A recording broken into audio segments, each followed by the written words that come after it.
Hello everyone. I know many of you are lying in the dark right now. Phone tilted toward you. Blanket pulled up. The rest of the house quiet. Maybe you are already halfway to sleep. And that is perfectly fine. That is exactly where I want you to be. But before you drift off, before we go anywhere tonight, I want you to do something for me. Leave a comment. Just tell me where you are watching from. I read every single one of them. Every city, every country, every person who typed something at midnight from a place I have never been. It matters to me more than I can say. And if you are new here, welcome. Please like this video and subscribe to the channel. It costs you nothing and it means everything to this little community we have built together in the dark. Now, get comfortable. Take a breath and dive into tonight's case. There is a stretch of road in the northern part of Georgia that feels, in the early morning, like the kind of place where nothing bad could ever happen. Georgia Highway 369 cuts through Forsyth County in long, easy curves, lined with pine trees and the soft green of the Georgia countryside. In the spring, when the dogwoods are blooming and the air carries that particular sweetness that only April seems to produce, the road has a quality that feels almost cinematic, almost peaceful in a way that goes bone deep. The town of Cumming, Georgia sits at the heart of Forsyth County. In 2004, it was the kind of place where people knew their neighbors by name, where a small business could thrive not because of marketing or advertising, but simply because the owner was good and kind and trustworthy, where the rhythms of daily life were predictable in a comforting way. School drop-offs, morning coffee, afternoon appointments, the quiet satisfaction of a day well spent. It was into this world that Patrice Tamber Endries had planted herself, and by all accounts she had done it beautifully. Tan sat along Highway 369, a small salon that carried the name of Patrice's maiden name, Tamber, stitched right into its identity. It was a modest place the way so many beloved local businesses are modest. Not impressive at a glance, but warm and full of life once you stepped inside. The kind of salon where the stylist remembered your birthday, and the details of your last haircut, and the name of your daughter's college, and the argument you'd had with your sister-in-law 3 months ago. The kind of place that felt less like a business and more like a conversation that had been going on for years. Patrice had built that place herself, and in doing so, she had built something that said a great deal about who she was. On the morning of Thursday, April 15, 2004, Patrice Endries arrived at her salon the same way she arrived every working morning. With energy, with purpose, with a schedule already mapped out in her head.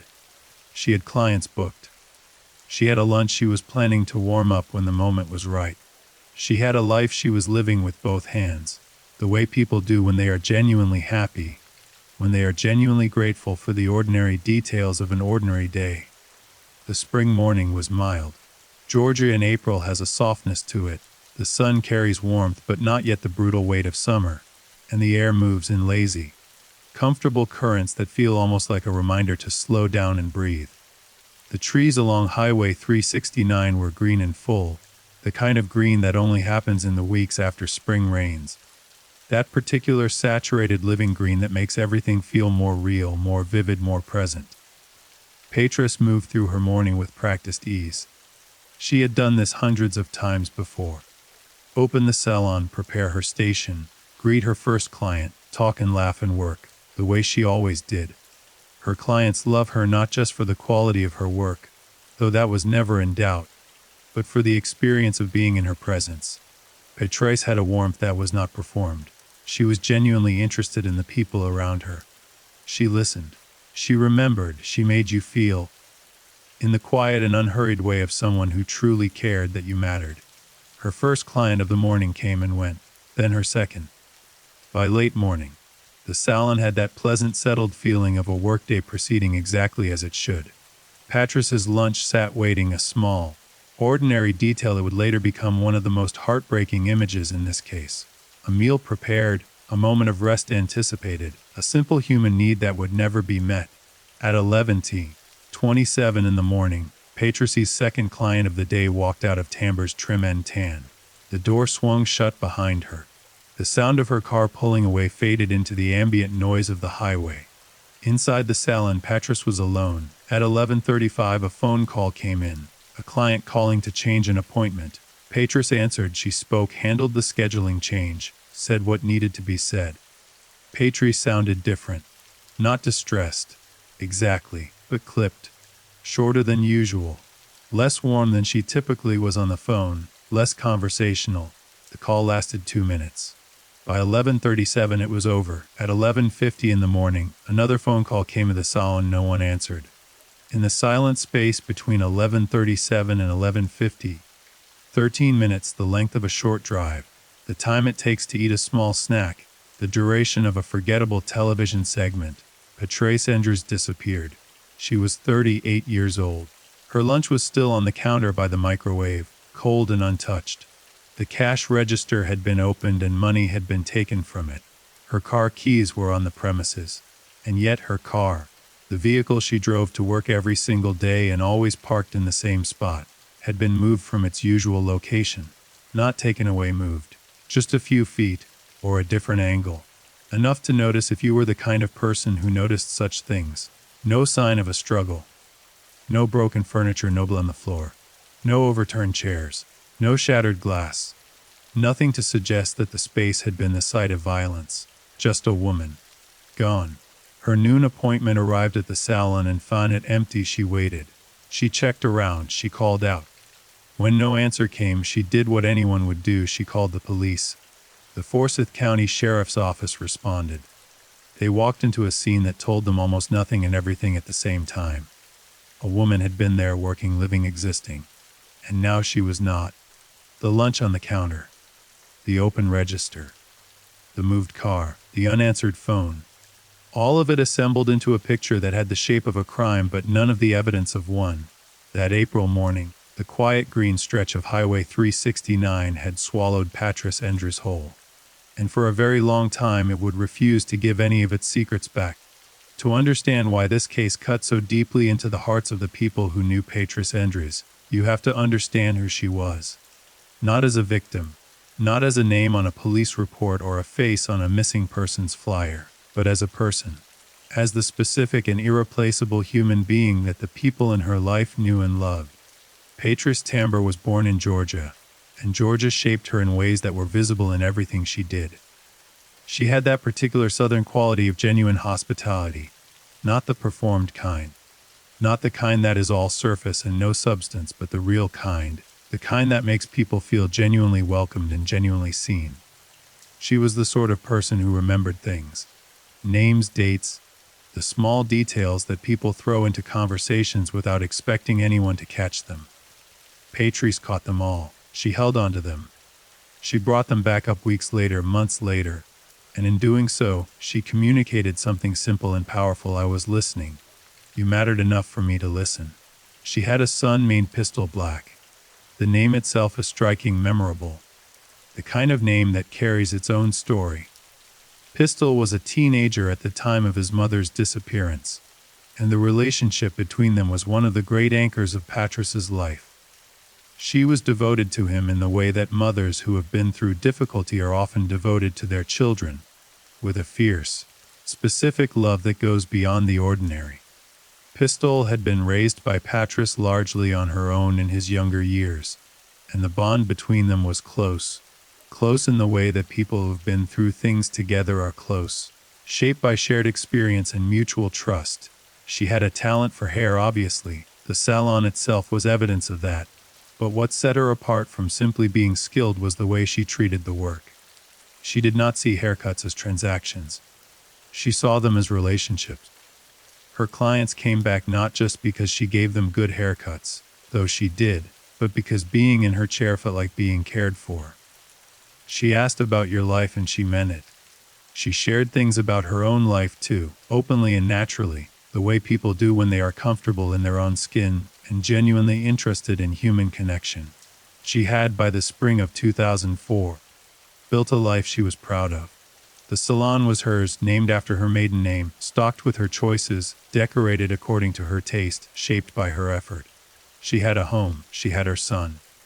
She had a husband named Rob Endres, whom she had married some years before and with whom she shared a life in Forsyth County. She had clients who had become friends. She had a community that knew her face and her name and her laugh. She was, by any honest measure, a woman in the fullness of her life. Her friends described her as warm, vivacious, magnetic. The kind of person who walked into a room and changed the temperature of it slightly, not through loudness or performance but through presence. She had a laugh that was infectious, the kind that makes people around you laugh without entirely knowing why. She was kind. She was funny. She was good. She was, as the people who loved her would say again and again in the years that followed, a woman who did not deserve what happened to her. But then, no one deserved what happened to her. No one deserves to be taken from the life they built, in the middle of an ordinary morning, without warning, without reason, without any of the people who loved them even knowing it was happening until it was far too late. Patrice was 38 years old and she had plans. She had clients to see the following week. She had pistols scheduled to keep track of. She had lunches to warm up and phone calls to take and years left to live. On the morning of April 15, 2004, all of that was taken from her in 13 minutes. The town of Cumming moved through its day on April 15, 2004 without knowing it happened in Highway 369. The spring afternoon carried on with its ordinary rhythms. Kids came home from school, businesses closed. Dinners were made. The news came on at 6. The particular horror of what had been set in motion that morning had not yet reached most of the community. It would spread soon. Through the phone calls that law enforcement made and the word of mouth that moves through small towns like current through water, and by the next morning, people who had been to Tamber's Trim Inn, tan and sat in Patrice's chair and laughed with her, and told her about their lives would be staring at their coffee in stunned, uncomprehending grief. But first came the confusion, then came the questions. Then came the slow and terrible process of trying to understand what had happened in those 13 minutes. The Forsyth County Sheriff's Office began working the case that same afternoon, and the Georgia Bureau of Investigation would become involved soon after. Investigators fanned out. They interviewed the client who had last seen Patrice, the woman who had sat in her chair that morning and walked out 27 with a new haircut, and no idea that she would be one of the last people to see her stylist alive. They interviewed the client who had called at 11:35 to change an appointment, the one who had noticed something off in Patrice's voice. They interviewed the noon client who had arrived to find the salon empty. They looked at the scene. They documented the uneaten lunch, the open register, the moved car, the absent money. They processed the salon for forensic evidence. They found almost nothing. The salon was, as it should have been, full of hair. Dozens of people came through Tamber's Trim Inn, tan on a regular basis. Hair samples were everywhere, but in a working salon that is not useful forensic evidence. There was no practical way to determine which samples were relevant, and which were simply the ordinary residue of dozens of clients over days and weeks. No fingerprints of value, no footprints. No fibers. No blood. No drag marks. No sign that anyone had been harmed in that space. It was as though she had stepped outside for a moment and simply never come back. The money that had been taken from the register added a layer of complexity to the picture. Investigators noted something important: salons are not typically targeted for armed robbery. The cash flow in a small rural hair salon is not substantial enough to make it an attractive target for someone motivated purely by financial gain. The money taken from Patrice's register, the precise amount has never been made fully public, was not enough to explain what had happened. It did not fit the profile of robbery gone wrong, not in any clean or logical way, which meant something else had driven whoever came through that door. The road outside, Highway 369, was a reasonably busy stretch. It was not an isolated back road where a person might be taken without any risk of being seen. It was a public thoroughfare with regular traffic, with people coming and going throughout the day. And yet, in those 13 minutes, whatever happened inside or just outside Tamber's Trim Inn, Tan left no trace that investigators could immediately use. The only thing that approached a witness, the only physical evidence that tied to the critical window of time, was the report of a small blue car. Two independent witnesses, people who had been on or near Highway 369 that morning, reported seeing a small blue car parked outside Tamber's Trim Inn, Tan at approximately 11:45 in the morning. This was squarely within the 13-minute window. The car was small. It was blue. No one could provide a license plate. No one could identify the driver or say how many people were in the vehicle. But two separate people independently had seen it. A small blue car, parked outside a hair salon at 11:45 on the morning of April 15, 2004, for investigators and later for the public and the true crime community. This detail would become one of the most crucial and most frustrating elements of the entire case. It was something, but it was also almost nothing. Color. A rough size, a location, a time, no plates, no driver, no direction of travel. It was a whisper rather than a statement, a suggestion rather than a lead, but it was there, and it was real. And it told investigators that someone had been outside that salon in the precise window when Patris vanished. Someone in a small blue car had been present, and then they were gone. The days that followed Patris's disappearance were defined by the particular anguish of not knowing. The phone calls that went answered. The searches that turned up nothing. The interviews that led to dead ends. The growing quiet of a case that seemed to have no good answers anywhere inside it. Patris's son Pistol was devastated. He was a teenager when his mother disappeared, old enough to understand what was happening, young enough to still be entirely dependent on her, in the ways that teenagers are dependent on their parents, emotionally and practically and in every other way. The relationship he had with his mother had been the center of his world. She had been his primary parent, his advocate, his home base. And now she was simply gone, without explanation, without warning, without even a goodbye. Investigators brought Pistol to the salon in the early days of the investigation. They walked him through the space that should have been familiar and safe, and was suddenly something else entirely. He could not believe it. He kept expecting her to walk back in. He kept expecting the phone to ring and her voice to be on the other end with some perfectly ordinary explanation that would make all of this make sense. She never walked back in. Her husband Rob Endres was contacted at work at around 2 in the afternoon on the day she disappeared. He was told that Patris was missing. He was described hoping that she was okay, that there was some simple explanation, that this was not what it appeared to be. He came to the salon. Investigators spoke to him. They told him they planned to interview him formally.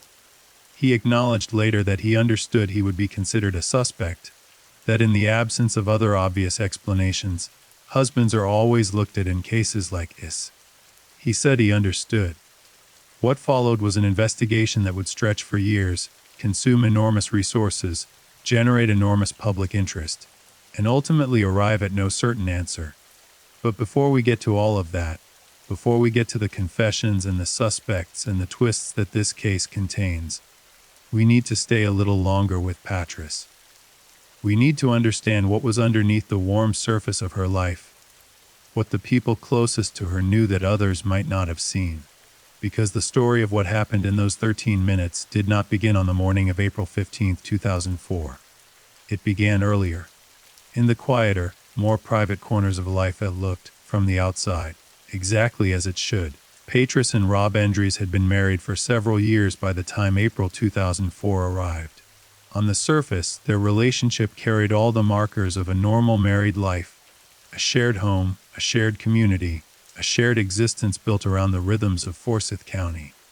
But the people who were close to Patris, her friends, her salon clients who had spent hundreds of hours in conversation with her, the people she trusted with the details that do not make it into casual conversation, knew that there were tensions in that marriage, tensions that ran below the surface of the ordinary life they presented to the world. Rob Endres was, by multiple accounts, an intensely private man. He held his feelings close. He was not the open, warm, expressive type that Patris was. Where she drew people in, he kept a certain distance. Where she was easy and natural in social settings, he was more contained, more guarded, more watchful. This is not, on its own, a crime. Many people are private. Many marriages bring together people whose personalities do not perfectly mirror each other. That kind of difference can work. It can even be a strength. But the people in Patris's circle noted something more specific than simply a personality difference.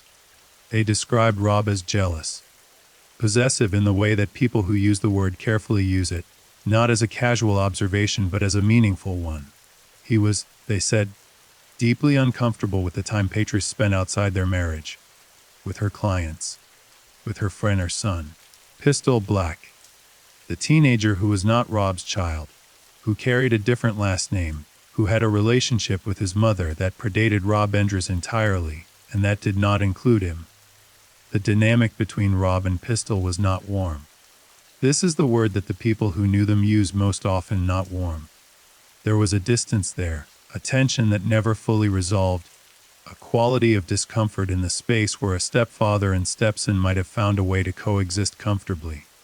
Friends of Patrice spoke, in the years after her disappearance, about conversations they had had with her in which the strains of her marriage had come up. Nothing dramatic, nothing that rose to the level of a formal complaint or a police report, but small, revealing details, moments of frustration, observations about Rob's behavior that, in isolation, might not have seemed significant but that, assembled together, formed a picture of a marriage that was not entirely the happy domestic tableau it appeared to be from the outside. The salon in this context was not just a business. It was also a space that was entirely Patrice's, a place she had built, a place where she had authority and autonomy, and the daily experience of being genuinely good at something she chose to do. The clients who came to her were her relationships developed over time, maintained by her warmth and her skill and her genuine interest in people.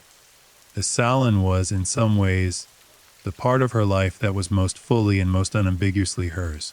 And into this picture, this particular arrangement of a woman who was fully alive in her work and quietly constrained in her marriage, came the morning of April 15, 2004. The spring air outside Tambers Trim Tan was light and mild. The pine trees along Highway 369 stood still in the late morning calm. The second client of the day had just pulled out of the parking lot, her car disappearing around a bend in the road. Patrice stood inside her salon, alone in the particular pleasant quiet that settles into a workspace between appointments. Perhaps she looked at the lunch she was planning to warm up. Perhaps she heard a car slow down outside. Perhaps she heard a door. Perhaps a voice. We do not know exactly what happened in the moments before 11:37. We know that she answered the phone at 11:35 and spoke for 2 minutes, and that the client on the other end noticed something different in her voice. Something shorter. Something changed. And then at 11:37 the call ended. And then 13 minutes of silence. And then a phone that rang and rang and rang with no answer. The phone rang at 11:50 and no one answered it. That detail, simple, mechanical, the kind of thing that happens dozens of times a day in every small business in America, became the fixed point around which an entire investigation would orbit for years. Because in the world of this case, that unanswered phone was not just a missed call. It was the dividing line between before and after, between Patrice Enders alive and present and Patrice Enders gone. The noon client who arrived to find the salon empty stood at the door of Tambers Trim Tan and felt, probably, that particular confusion that arrives before understanding. The kind of confusion that belongs to a moment when the world is not doing what you expected it to do, when the ordinary logic of an ordinary day has quietly, without announcement, stopped working. She knocked, perhaps. She called out. She stepped inside and found the salon precisely as it should have been, stations prepared, the familiar smell of a working hair salon. The quiet hum of a room that had been active not long before, except for the single thing that should have been there and was not. Patrice. The call to police brought the Forsyth County Sheriff's Office to Highway 369. The first officers on the scene moved through the salon carefully, the professional habit of law enforcement taking over. Observe, document, do not disturb. They noted the lunch on the counter. Cold now, untouched, still in whatever container Patrice had brought in that morning. They noted the open cash register. The missing money. They noted the car keys present on the premises. They went outside and noted the vehicle itself. The car Patrice drove to work every day. The car she always parked in the same spot, sitting in a slightly different position than it normally occupied. Everything in its place, except the person the place existed for. Investigators spent considerable time processing the scene in the hours and days that followed. The Georgia Bureau of Investigation was brought in to assist, their resources and expertise layered on top of the county sheriff's initial work. Forensic technicians moved through Tambor's trim, tan with the careful, methodical patience that real forensic work requires, not the fast, dramatic television version of forensics but the slow, unglamorous, meticulous real version, collecting samples, photographing surfaces, documenting every detail with the understanding that anything, any single thing in that room might eventually, the hair as already noted, was everywhere.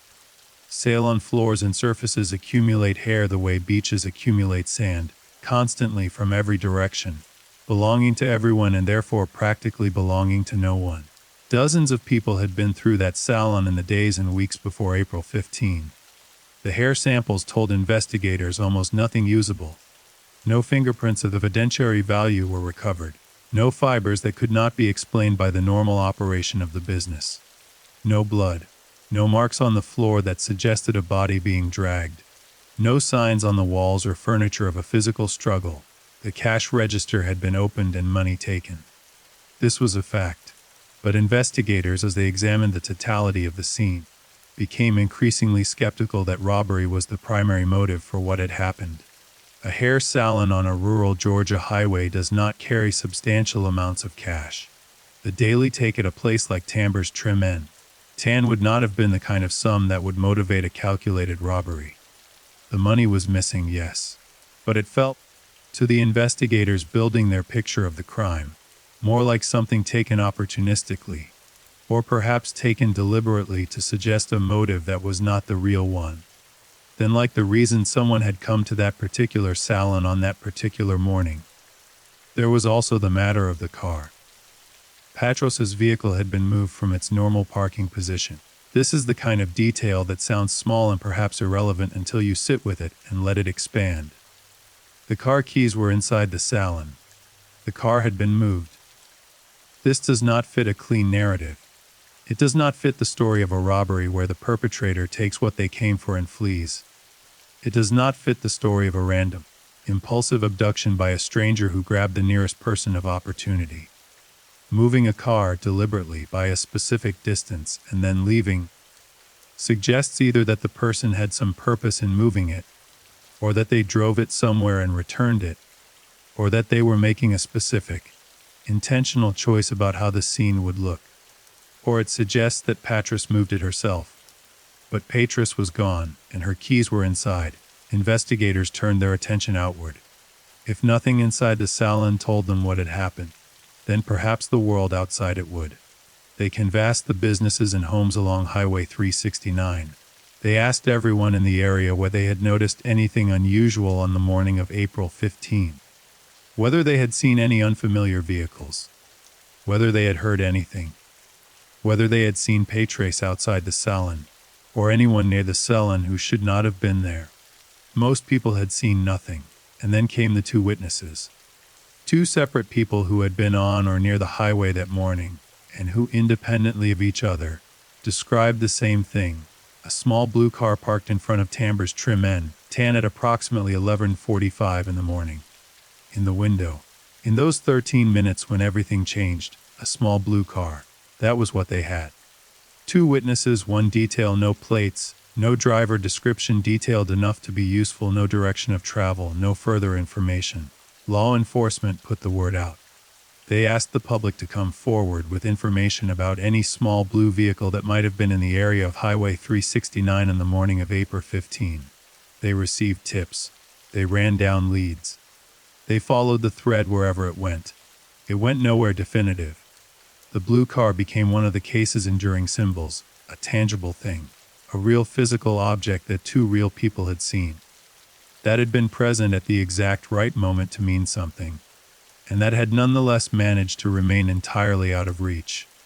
Every lead involving a small blue vehicle that investigators pursued in the months and years that followed eventually dissolved into either innocent explanation or dead end. The car that two witnesses had seen remained, in the case files and in the public consciousness alike, a ghost. Meanwhile, the days passed and Patros did not come home.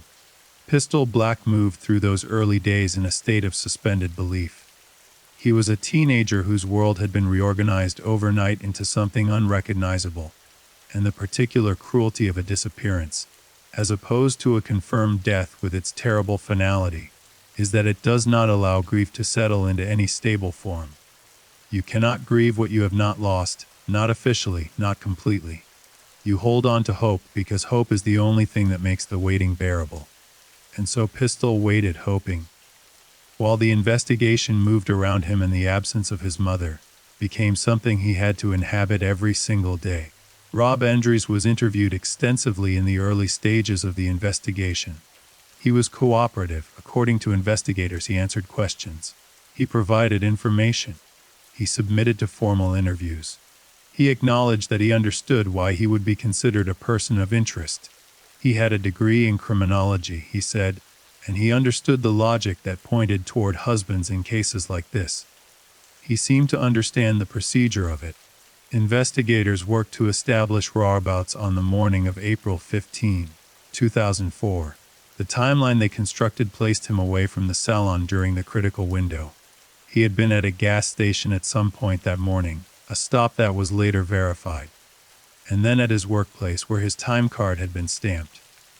The distance between his home and his workplace, combined with the stop at the gas station, accounted for his time in a way that made it logistically very difficult for him to have been at Tamber's Trim N. Tan during those 13 minutes. On the surface, his alibi held.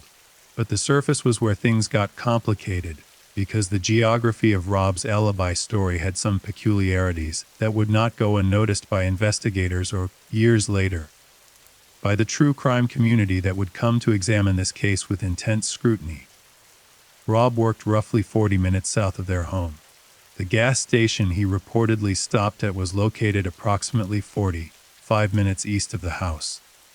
This meant that the route from home to gas station to work described a kind of detour, a triangular path rather than the direct route south that would have been the obvious and efficient choice. This detail did not prove anything, but it also did not sit easily. Investigators noted it and moved on. They did not have enough to go further. Rob Endres was thoroughly investigated, according to Mitchell Posey of the GBI, and a detailed timeline of his movements was constructed. He was not eliminated as a suspect in the technical law enforcement sense. In an unsolved case, true elimination requires either an airtight alibi or evidence pointing definitively elsewhere. But the evidence gathered did not support charging him or naming him officially as a suspect. The weeks became months. The Georgia summer arrived and softened into fall. Patris Endres remained missing. The investigation continued, moving through leads and interviews and tips that all ultimately came to nothing. The community of Cumming held onto the hope that she would come home. Her clients talked about her. Her friends thought about her. And Pistol Black went to bed every night in a house that had changed its locks, a fact that would become one of the most discussed elements of the entire case, and tried to understand what had happened to his mother. The locks. The day after Patris disappeared, Rob Endres changed the locks on the family home. His explanation was straightforward. His wife had just gone missing. The circumstances were unclear. He did not know what had happened or who might have been involved, and he wanted to protect the home. This is a plausible explanation. It is the kind of thing that a frightened or cautious person might do in a moment of genuine uncertainty. If you don't know who took your wife, you don't know who might come to your house. Changing the locks is a reasonable precaution, but Pistol did not read it that way. Pistol, who had grown up in that house with his mother, who had his own key, found that his key no longer worked. He was, in effect, locked out of the home he had shared with his mother the day after she disappeared. And the combination of that act, the locked doors, the exclusion of Patrice's son from the family home, and the general quality of Rob's behavior in the aftermath of her disappearance was something that Pistol could never fully reconcile. He believed, from the beginning, that Rob was involved. He would say so openly, in interviews and eventually on national television. He would describe the texture of their relationship, the jealousy he had observed, the possessiveness that had made Patrice's life smaller in certain ways. He would describe a stepfather who had never quite made room for him, who had seen him as an intrusion perhaps, or a reminder of a life Patrice had lived before Rob was in it. He would describe the changed locks as the act of a man who was not protecting a home but securing a secret. None of this was evidence. Investigators knew it. Pistol knew it. But knowing something and proving it are two different things. And this case was built almost entirely on the space between those two things. The search for Patras continued into late 2004 and through 2005. Various leads were explored and abandoned. Various tips came in and were assessed and ultimately discarded.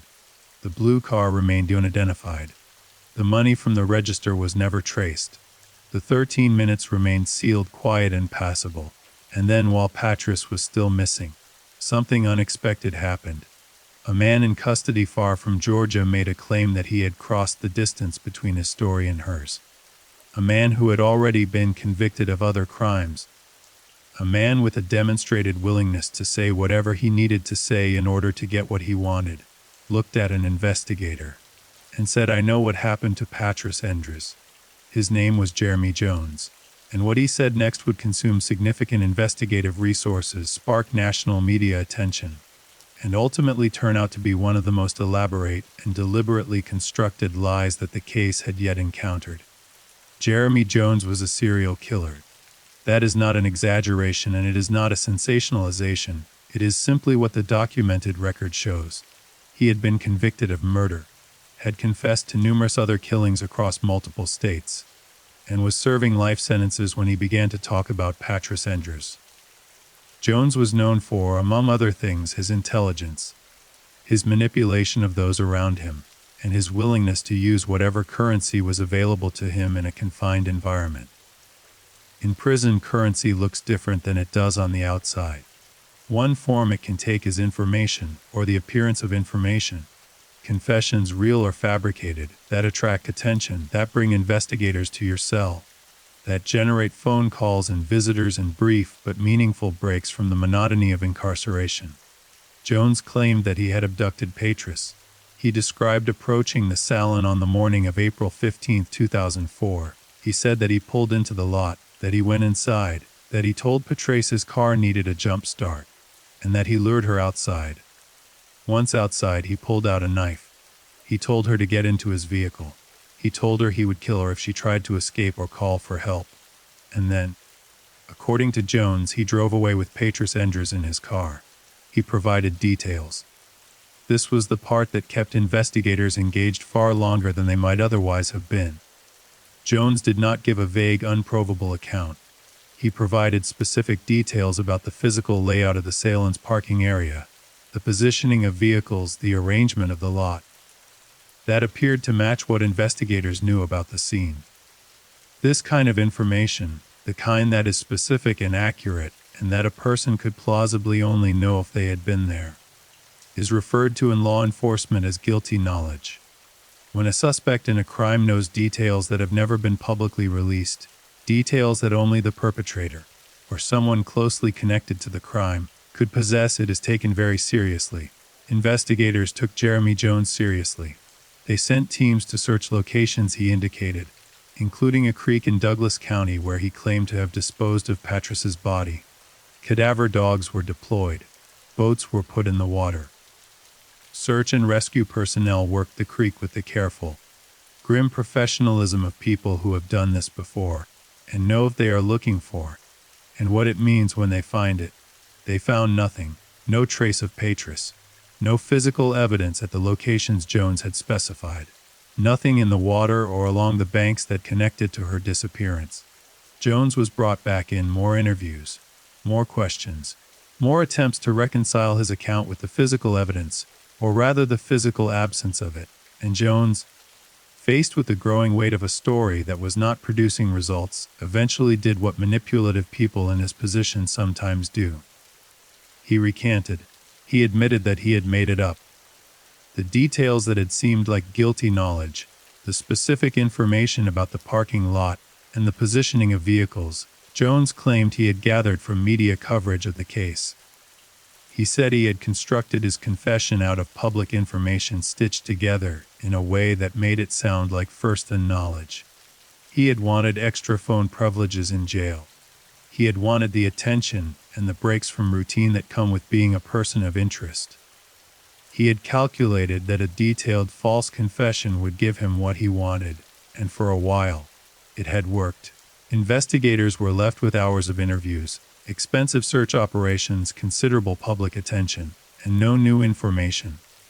Jones remained what he had been before his confession, a convicted killer who could not be definitively linked to Patrice's case by any physical evidence, but who could also not be definitively ruled out, because a man who manufactures guilty knowledge information with sufficient detail is a man who has at least some familiarity with the specifics of what he claims to know. In the aftermath of the recanted confession, the investigation returned to the state it had been in before. Patrice was missing. The 13 minutes were sealed. The blue car was unidentified. The evidence was essentially non-existent. And then, on December 6, 2005, 600 days after Patrice Endres walked into her salon on a mild April morning and never walked out, everything changed in the specific, terrible way that changes of this kind arrive. Not with resolution, not with answers, but with a discovery that extinguished the last ember of hope that she might still be alive somewhere. It happened at Lebanon Baptist Church in Dawson County, Georgia, about 11 miles from the salon where Patrice had disappeared. The congregation was gathering to celebrate the building of a new fellowship hall, one of those community occasions that define the life of a small church, the kind of event that involves potluck dishes and folding tables, and people who have known each other for decades telling the same stories they have told before, comfortable in the repetition because the repetition is a form of belonging. It was a December day, cold in the way Georgia December sometimes are. The kind of cold that does not carry the severity of a northern winter, but still gets into your bones if you are outside long enough. A church member named Elbert Clark noticed vultures circling in a wooded area near the church property. Vultures in the rural South are not unusual. They appear when something has died in the woods.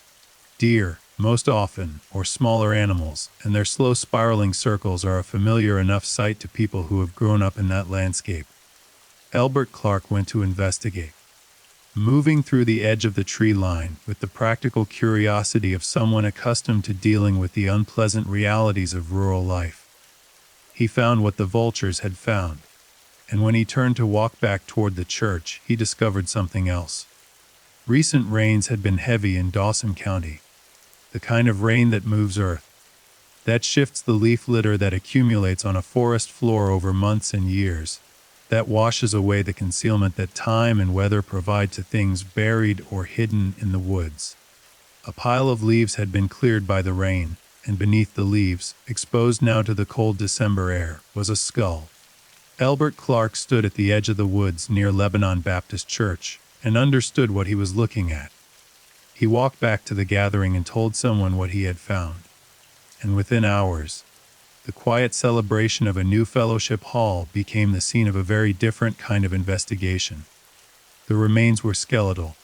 Time, nearly 20 months since Patrice's disappearance, had done what time does. The body had been exposed to the elements for long enough that little remained beyond bone.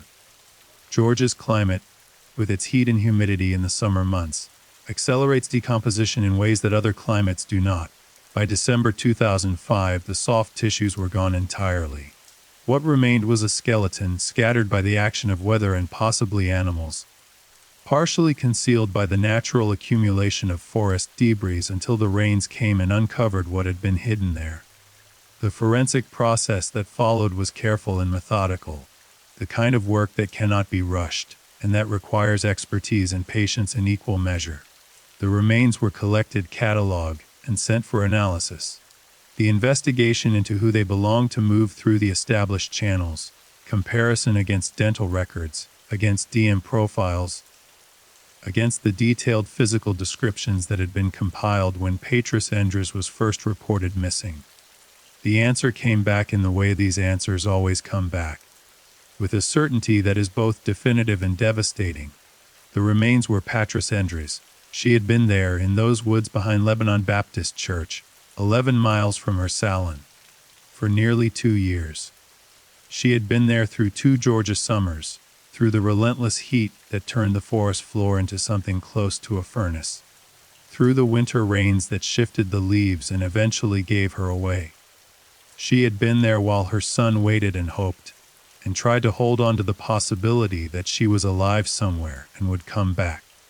She had been there while investigators followed dead ends and chased a recanted confession and ran down leads that went nowhere. She was there, and now they had found her and she was gone. The discovery produced grief that moved through the Cumming community in waves. The clients who had sat in her chair and trusted her with the small and large details of their lives.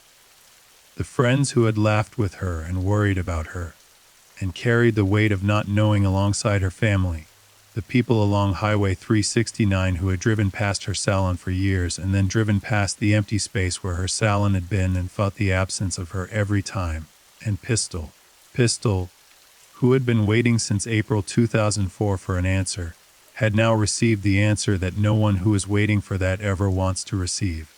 His mother was dead. She had been dead, in all probability since very close to the day she disappeared. Taken from her salon on a mild spring morning, and carried 11 miles into the Georgia woods, and left behind a church where she would not be found for nearly 2 years. The cause of death could not be determined. The advanced state of decomposition, the skeletonization of the remains, meant that the forensic pathologists who examined Petrus's bones could not say with certainty how she had died. There were no obvious marks on the surviving bone that indicated specific trauma. No obvious fractures that screamed violence, no marks that clearly told the story of what had been done to her. The manner of death was ruled a homicide, because the circumstances of her disappearance and the location and condition of her remains made any other conclusion unreasonable. But the how of it remained, like so much else in this case, sealed inside a silence that refused to break. One more thing was absent from the remains. One more detail that would become significant in the investigation and in the public consciousness around the case. Petrus's wedding ring was missing. Her ring, 2 bands soldered together, a Marquise diamond center stone, was not among the recovered remains. In a case where decomposition had stripped away nearly everything else, the absence of a wedding ring is notable for a specific reason. Rings do not decompose. They are metal. They persist. They should have been there with the rest of her bones, sitting where her hand had been, waiting to be found the same way her skull had been found. The ring was gone, and in a case that had almost no physical evidence, almost nothing tangible that could be traced or followed or used to identify a perpetrator, the missing ring became one of the case's most important remaining questions. Someone had it. Whoever had taken Petrus's life had also, at some point, taken her wedding ring, and somewhere in the world, that ring still existed. 2 bands soldered together. A Marquise diamond center stone. The GBI made the ring part of their public appeal. If anyone had ever seen such a ring, had received it as a gift, had found it, had had it offered to them, had seen it in someone else's possession, they were urged to contact the tip line. Because the ring, unlike the blue car and the missing cash, was specific enough to trace. It was a physical object with identifying characteristics, an object that someone somewhere might recognize. No one ever came forward with information about the ring, and so by the end of 2005, the state of the Petrus Endres case was this: a woman had been abducted from her salon in a 13-minute window. Her remains had been found nearly 20 months later in a county 11 miles away. The cause of death was unknown. The perpetrator was unknown. The blue car was unidentified. The missing ring was missing still. A confession had been made and retracted. A husband had been investigated and not charged. A son was grieving and certain of something he could not prove. And somewhere in Georgia, or possibly somewhere else entirely, the person who had walked into Tamber's Trim Tan on an April morning and walked back out with Petrus Endres was living their life, driving their car, eating their meals, sleeping in a bed, moving through the ordinary days of an ordinary existence, carrying the weight of what they had done to a woman who had never done anything to deserve it. The investigation was not over, not by a long way. Because in addition to Rob Endres and Jeremy Jones, there was another name that investigators would eventually turn toward, a name that carried with it a much darker and better documented history of violence. a name that would eventually become the focus of a renewed and serious examination of the case. That name was Gary Hilton.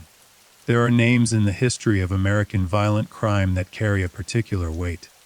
Not the weight of fame exactly, and not the weight of infamy in the way that certain serial killers have become cultural fixtures, studied, analyzed, the subjects of documentaries and books and college courses. The weight I mean is something more specific and more disturbing. It is the weight that comes from knowing that a person spent years moving through ordinary spaces, hiking trails, parking lots, small businesses, rural roads, and that the people they passed had no idea what was walking beside them. Gary Hilton is one of those names. Hilton was not the kind of killer who was difficult to imagine in the abstract. He was not reclusive or obviously disturbed in the ways that people expect disturbed people to be. He was a middle-aged man who spent a great deal of time outdoors, particularly on hiking trails in the mountainous southeast. He presented, to the people he encountered, as odd, perhaps eccentric in the way of someone who has lived outside conventional social structures for a long time, but not threatening, not alarming, not the kind of person who made you want to change your plans or go home a different way. This is, of course, the quality that made him so dangerous. Gary Michael Hilton was born in 1946. He spent decades living at the margins of conventional society, working occasional jobs, spending long stretches of time outdoors, developing an intimate familiarity with the trails and backroads in remote areas of Georgia, North Carolina, Tennessee, and Florida. He had a history of fraud and manipulation, of conning people out of money, of presenting himself in whatever guise was necessary to get what he wanted. He was intelligent in the particular way of someone whose intelligence has been sharpened entirely in the service of self-interest and survival. He was charming when charm was useful and something else entirely when it was not. In January 2008, Gary Hilton was arrested for the murder of Meredith Emerson, a 24-year-old woman who had been hiking in the Blood Mountain area of Georgia with her dog when she encountered him on the trail. What followed was a case that shocked Georgia and brought Hilton's name to national attention. Hilton had abducted Emerson, held her captive for several days in Dawson County, the same Dawson County where Patrice Endress's remains would later be placed in another investigative context, and ultimately killed her. He was convicted and sentenced to life in prison. In the investigation that followed Hilton's arrest, investigators began to look at his history with new eyes. Here was a man with an established pattern of predatory behavior, in exactly the region where Patrice Endress had disappeared. Here was a man who had been shown to target women who were alone, who used social engineering, approaching people with requests for help, presenting himself as non-threatening, to get close enough to abduct them. Here was a man whose known hunting ground overlapped with the geography of Patrice's case in specific, meaningful ways. And there was more. When investigators looked at Hilton's documented movements in the years before Meredith Emerson's murder, they found something that required serious attention. Gary Hilton had been in Forsyth County. He had been stopped for a traffic violation there, a routine interaction with law enforcement that had, at the time, produced no reason for concern. Because at the time no one had reason to connect Gary Hilton to anything more serious than a traffic stop. But the record of that stop placed him in the county where Patrice's salon was located, in a time period that was consistent with the possibility of his involvement in her disappearance. There was also his stated behavior, documented in interviews conducted after his arrest for the Emerson murder. Hilton spoke, in the way that certain killers speak when they believe that candor serves their interests, about his habits and his methods. He said that he liked to go into hair salons, that he would walk in and ask for money, small amounts, the kind of request that might seem like the appeal of a hard-luck traveler rather than the approach of a predator. He said he often did this around lunchtime.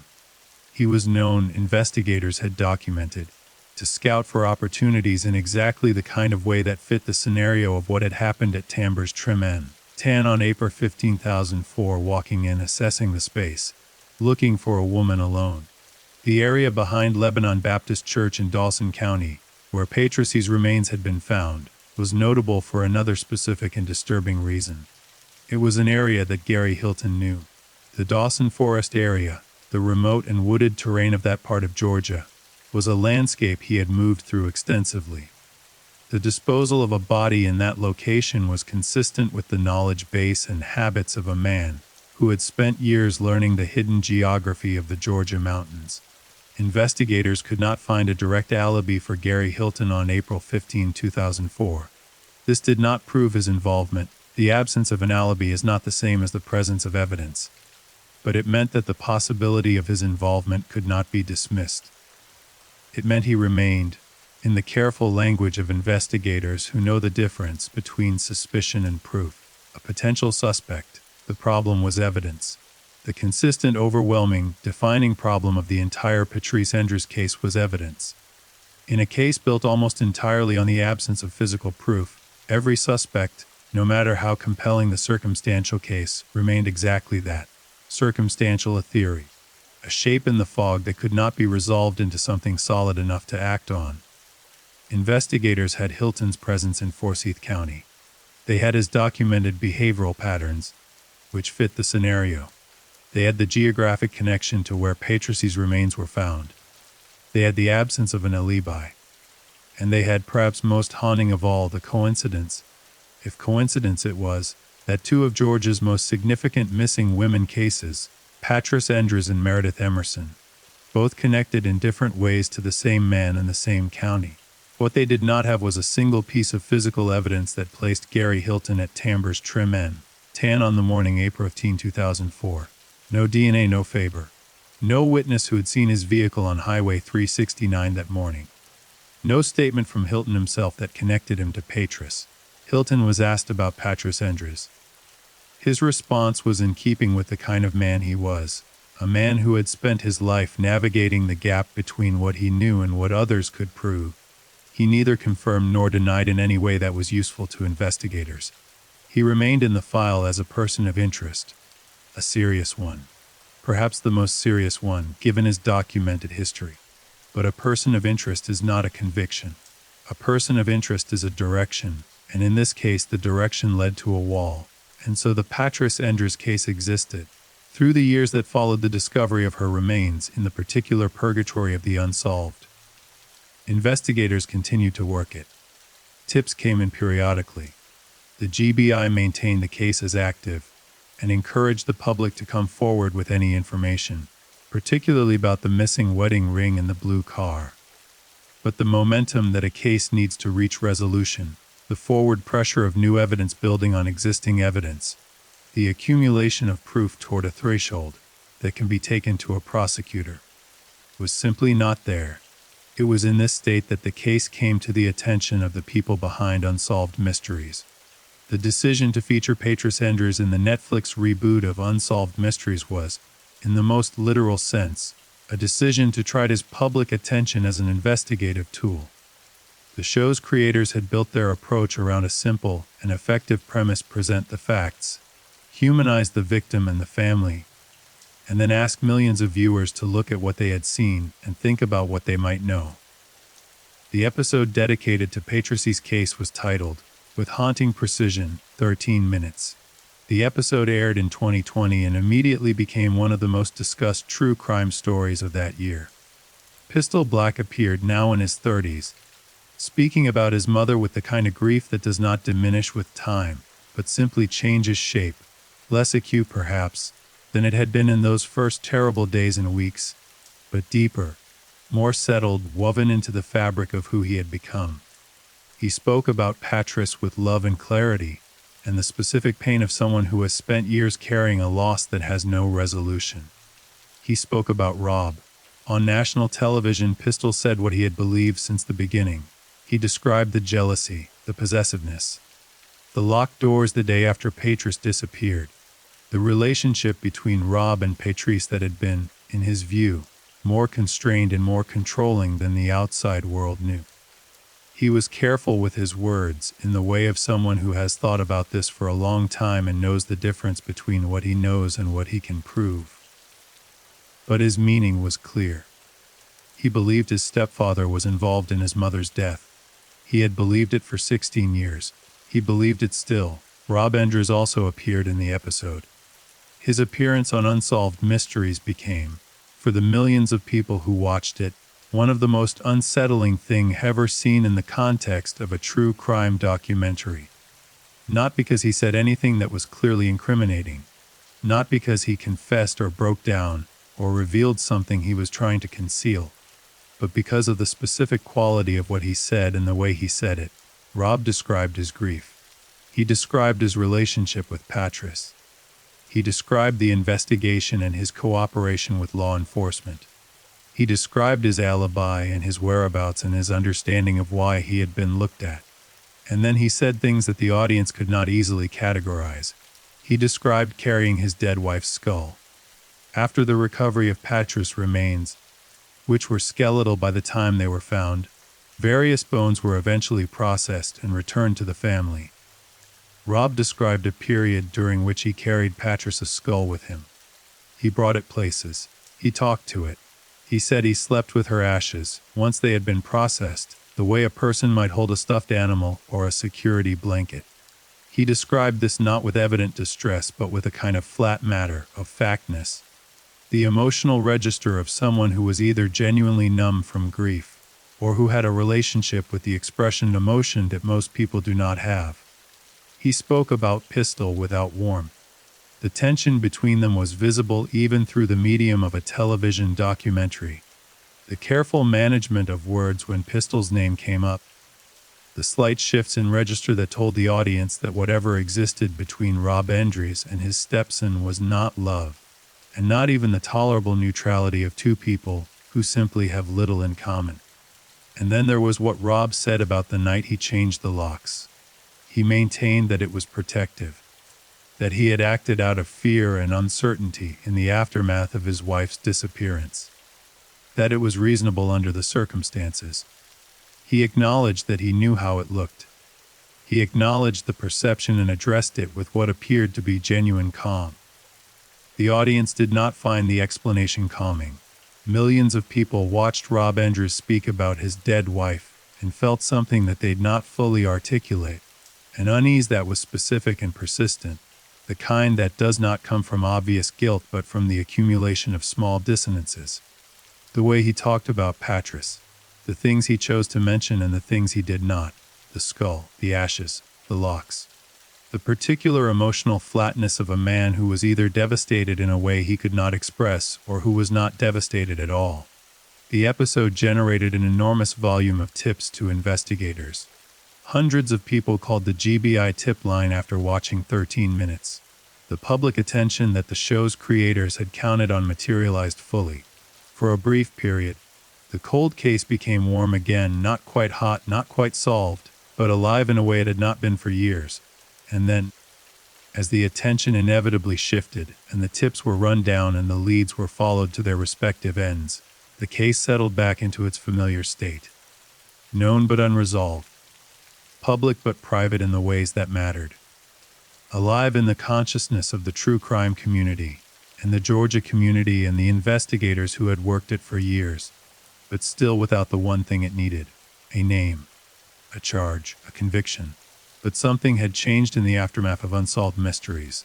The case had acquired a new and broader audience, one that included not just the people of Forsyth County, but viewers across the country and around the world who had watched Pistol speak about his mother and had felt something, who had watched Rob speak about his dead wife and had felt something else, who had looked at the geography of the case and the behavioral patterns of Gary Hilton and had formed their own theories, their own convictions, their own sense of who had walked through that door on Highway 369 in the 13 minutes that the case refused to explain.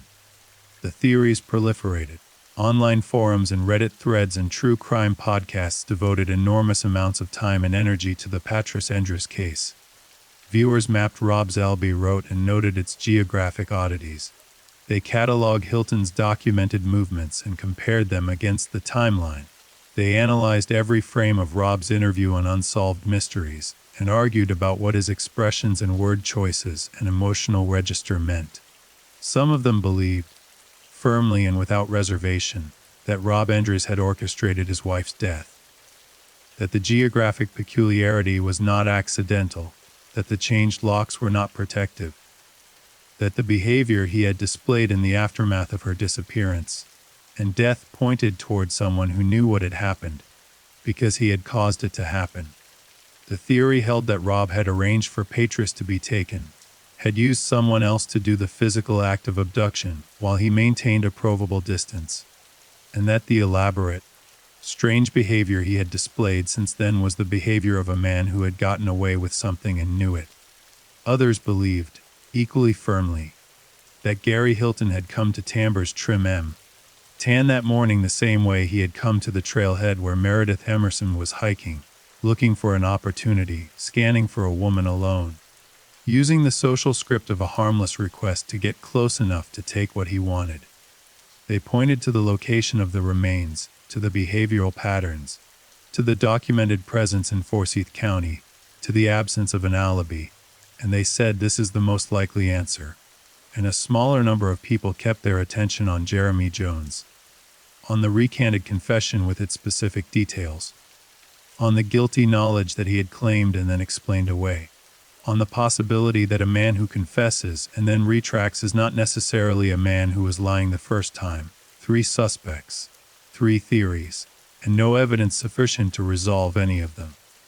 This was the world the Patris Endres case lived in, and it was in this world that the people who had known and loved Patris continued to exist, carrying her memory, carrying their grief, carrying the particular weight of a question that had been open for so long that it had begun to feel, in its worst moments, like it might never close. Pistol Black had grown from a teenager into a man in the shadow of this case. His entire adult life had been shaped by the loss of his mother and the absence of answers. He had watched investigators work, and had watched theories rise and fall, and had watched a Netflix documentary put his family's pain in front of millions of strangers. He had spoken publicly about his beliefs regarding Rob. He had advocated for his mother's case with a persistence that spoke to who he was and who she had been. He wanted his mother's ashes.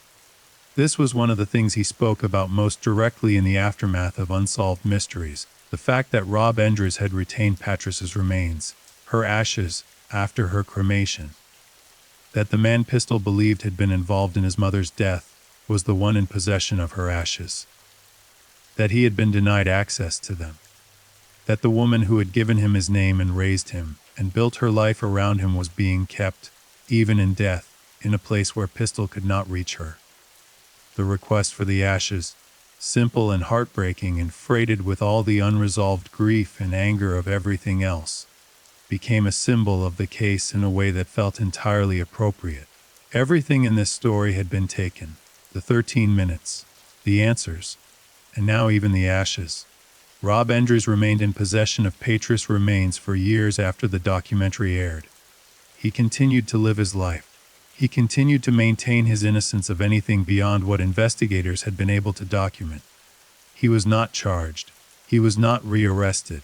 He was not, in the formal legal sense of the word, a suspect. He was a person who had been investigated and not charged, which in the American legal system means something very specific and very different from innocence, but also very different from guilt. In October of 2023, Rob Endres died.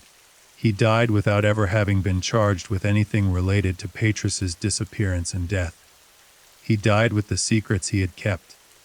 Whether those secrets were the ordinary secrets of a difficult marriage and a strange grief, or whether they were something heavier and darker, something that had sat at the center of this case since the beginning, entirely intact. Whatever he had known, whatever he had done or not done, whatever the truth of his alibi and his behavior, and his long possession of his dead wife's ashes amounted to, it went with him. Pistol Black learned of Rob's death the way the rest of the world did. And what he said, in the aftermath, was the kind of thing that is almost impossible to respond to with any adequate words. He expressed that he had hoped, for years, that the truth would come out before Rob died. That someone would say something or something would break and the case would finally move and there would be some kind of answer. And now that possibility, the possibility that Rob himself would eventually be the source of the answer, whether through confession or conviction or simple acknowledgement, was gone. It was gone, and the case was still open, and Petrus was still dead, and the 13 minutes were still sealed. There is a moment in the geography of this story, a moment that we have been moving toward since the soft April morning when a second client walked out of Tambers Tremen. Tan at 11:27 and everything that followed, where the case pivots from the accumulation of facts into something harder to name, where the known facts run out and the questions begin. And the question at the center of all the other questions, the one that every person who has ever spent time with this case eventually arrives at, is simply this: who was in that small blue car? Because everything else, the theories about Rob, the theories about Gary Hilton, the recanted confession of Jeremy Jones, the missing wedding ring, the moved car, the uneaten lunch, the money from the register, all of it, everything else flows from that single point. Someone was in that car at 11:45 on the morning of April 15, 2004. Two independent witnesses placed it at Tambers Tremen. Tan in the precise 13 minutes when Petrus Endres vanished. And whoever was sitting behind the wheel of that small blue car knows what happened. They know, and they have known for over 20 years, and they have not said a word. Let's go back to Highway 369. Let's go back to the spring morning and the mild air and the dogwoods and the light moving through the pine trees. Let's go back to 11:27. When the second client pulled out of the parking lot and the road resumed its quiet commercial rhythm, in the salon Patrice is alone. The lunch is waiting. The phone on the counter is quiet. The road outside carries its ordinary traffic, the cars and trucks of an ordinary Thursday in Forsyth County, the people going about the ordinary business of an ordinary spring day. And somewhere on that road, perhaps approaching from the north, or perhaps already pulling into the lot, is the small blue car that two people will later remember, and no one will ever be able to find. What happened in those 13 minutes required planning, or it required opportunity. One of those two things is true. Either someone came to that salon because they had specifically identified Petrus Endres as their target and chosen that morning to act, or someone came to that salon the same way that Gary Hilton reportedly came to small businesses, scanning, assessing, acting on a sudden calculation that the moment was right. Either it was personal or it was random. Either it was the end point of something that had been building for a long time, or it was a convergence of terrible coincidences. The answer to which of those things is true is the answer to everything else. If it was personal, if someone came to that salon that morning with Petrus specifically in mind, then the list of people with sufficient motive knowledge narrows very quickly. Petrus was not a public figure. She was not a wealthy woman with enemies motivated by money. She was not, as far as investigators could determine, involved in anything that would generate the kind of targeted hatred that produces premeditated murder. She was a hairdresser in a small Georgia town who was loved by nearly everyone who knew her, except perhaps by one person. And if it was random, if the person in the blue car was someone who saw an opportunity and took it, a predator moving through a landscape of potential victims, and happening upon one who was alone and accessible, then the list of possible perpetrators expands enormously. It could have been anyone. It could have been Gary Hilton. It could have been someone whose name has never appeared in the investigation at all. Someone who has gone through the subsequent 20 years without ever drawing attention to themselves. Someone who is sitting somewhere right now completely unknown to anyone who has ever worked this case. Both of these possibilities are real. Both of them are live. And the case, 2 decades after Petrus walked into her salon on an April morning, holds both of them simultaneously, refusing to close on either one. The Georgia Bureau of Investigation has never stopped working the Petrus Endres case. They have stated this explicitly and repeatedly, in anniversary press releases and in interviews and in public appeals for information. The case is classified as an active unsolved homicide. The tip line remains open. The GBI's website still carries the details of the missing wedding ring, still asks anyone who has information to come forward, still maintains the official posture that this case can be solved. Whether it will be is a different question. There is something that happens to unsolved cases over time that is difficult to that unmistakable once you have seen it enough times. The case does not die. It does not fade in the way that people sometimes hope it will, or fear it will, depending on who they are and what relationship they have to the truth. Instead, it deepens. It acquires layers. The longer it remains unsolved, the more material accumulates around it. The tips that were followed and abandoned, the suspects who were looked at and released, the theories that rose to prominence and then collapsed under their own weight, the anniversaries marked by press releases and public appeals that become, after enough years, their own kind of evidence of how intractable the case has become. The Petrus Endres case has been deepening for over 20 years. And what that depth reveals when you look at it carefully is not a simpler story than the one on the surface, but a more complicated one. A story that has more texture and more contradiction than the outline suggests. A story that contains, somewhere inside it, the truth, but a truth so well hidden that 2 decades of professional investigation and the collective scrutiny of millions of true crime viewers have not been able to pull it free. Let's go back to the people, because the case is not, at its heart, about blue cars and missing rings and 13-minute windows, though all of those things matter.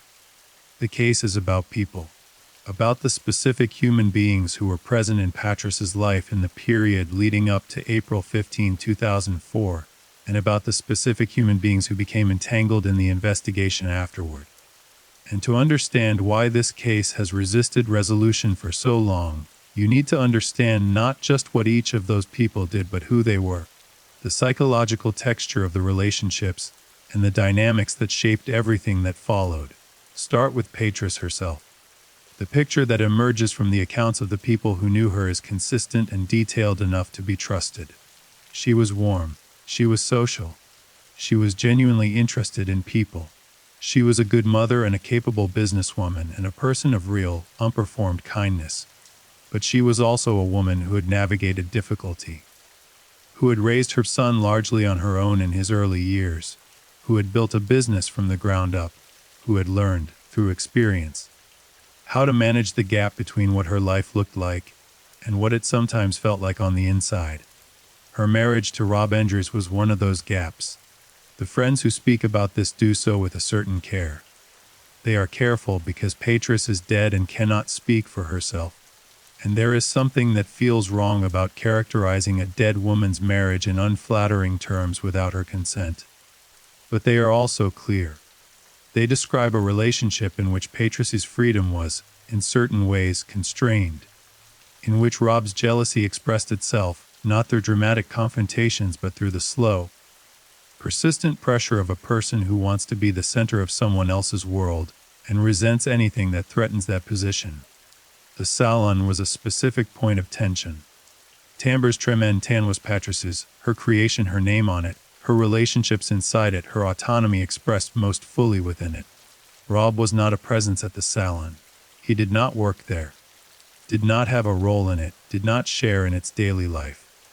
It was a space that existed outside his reach, and the people who came through it, the clients who became friends, the conversations that were Petrus's and no one else's, represented a portion of her life that he could not fully see or control.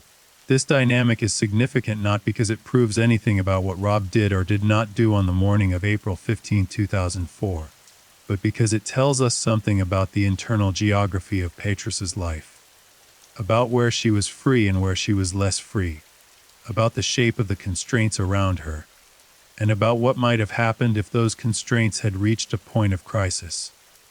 The jealousy that Petrus's friends describe was not, by their accounts, a secret. It was not the kind of thing that Petrus hid from the people she was close to. She spoke about it in the way that people speak about marital difficulties when they are not ready to name the full weight of what carrying obliquely. With humor sometimes, with resignation other times, with the particular shorthand of someone who trusts the people they are talking to and knows they do not need everything spelled out. The people she talked to understood. They filed it away. And later, when everything fell apart, they thought about those conversations and wondered what they had missed. Pistol, for his part, had been watching the dynamic between his mother and Rob since the beginning of their relationship. He had the perspective that stepchildren often have. not fully inside the marriage and not fully outside it, aware of things that the couple might have preferred to keep private, unable to entirely separate their own feelings from what they observed. He had never been comfortable with Rob. The warmth that should ideally exist between a parent and a stepchild had simply never materialized. There was tolerance on both sides, perhaps, but not warmth. And underneath the tolerance, on Pistol's side at least, a wariness that never went away. He noticed the small things, the way Rob spoke about Patrice's clients, the comments he made about her schedule, the questions he asked about where she had been, and who she had seen and how long she had been there. The way he could make his discomfort known without making a scene. The skill of a person who has learned to exert pressure through suggestion and atmosphere, rather than direct confrontation. Pistol watched this for years and categorized it, with the instinctive accuracy that people who have learned to read emotional weather tend to develop. He was not surprised when investigators came to talk to him. He was not surprised that they were looking at Rob. He was surprised, if he was surprised by anything, that looking at Rob did not immediately lead somewhere definitive. The question that investigators and theorists have spent years wrestling with, the question of whether Rob Endres orchestrated his wife's disappearance, requires engaging seriously with both the evidence for and the evidence against. Because the true crime community's conviction that Rob was responsible, strong and widespread as it is not by itself proof of anything. Conviction without evidence is just belief, and the legal and investigative standard is evidence. The case for Rob's involvement runs like this. He had motive, the jealousy, the possessiveness, the marriage that was under strain, the possibility of a relationship or a financial arrangement that would have been disrupted or complicated by the continuation of the marriage. He demonstrated behavior in the immediate aftermath of Patrice's disappearance that was difficult to explain charitably, most notably the change locks and the exclusion of Pistol from the family home. His alibi wrote, as multiple analysts have noted, described a geographic detour that makes less sense as an ordinary commute than it does as a carefully constructed route designed to produce a provable distance from the salon during the critical window. He held Patrice's remains for years and did not give them to her son. He made comments about his dead wife, the skull, the ashes, that created a strong and widely shared impression of someone whose relationship to grief was something other than ordinary. The case against Rob's direct involvement runs like this. Investigators thoroughly investigated him. They constructed a timeline of his movements that, according to the GBI, placed him away from the salon during the 13 minutes. His time card at work was stamped at a time consistent with his stated alibi. If he arranged for someone else to commit the abduction, a murder for hire theory, then there should, at some point, be a money trail, a communication record, a person who was paid, and who has carried the knowledge of that payment for 20 years without ever speaking. The absence of any such evidence, of any person who has come forward to say they were hired, or who was caught and offered information in exchange for leniency, is notable. The case neither closes nor opens. It sits exactly where it has always sat, in the uncomfortable space between strong suspicion and insufficient proof. Now consider Gary Hilton for the same lens. Hilton's behavioral pattern, as established through the investigation of the Meredith Emerson case and the broader examination of his history, is specific enough to compare against the Patrice Endres scenario with some precision. He targeted women who were alone. He used a social pretext to approach them, a request for help, a question, the appearance of a non-threatening interaction before acting. He operated most comfortably in areas he knew well, particularly the wooded, remote regions of North Georgia. He was comfortable in rural environments and familiar with the roads and trails of that part of the state. The scenario of Hilton approaching Tambor's Trim Inn fits his documented pattern in almost every detail. A woman alone in a small business on a rural road. A lunchtime approach. He had stated that lunchtime was when he preferred to enter hair salons to ask for money. A request that brought Patrice to the door or to the parking area, where she would be outside the relative safety of the salon interior. A vehicle, the small blue car, perhaps parked briefly and then leaving. The dump site further tightens this connection. Lebanon Baptist Church and the surrounding Dawson Forest area was not a random location. It was a location that someone with Hilton's knowledge of North Georgia's back roads and remote areas would have identified as a place where a body could be concealed for a long time. And it was, in fact, a location that ended up concealing Patras for nearly 20 months, until the rains came and the leaves shifted and Elbert Clark followed the vultures. But again, no physical evidence. No DNA recovered from the salon or the scene at Lebanon Baptist Church that connected to Hilton.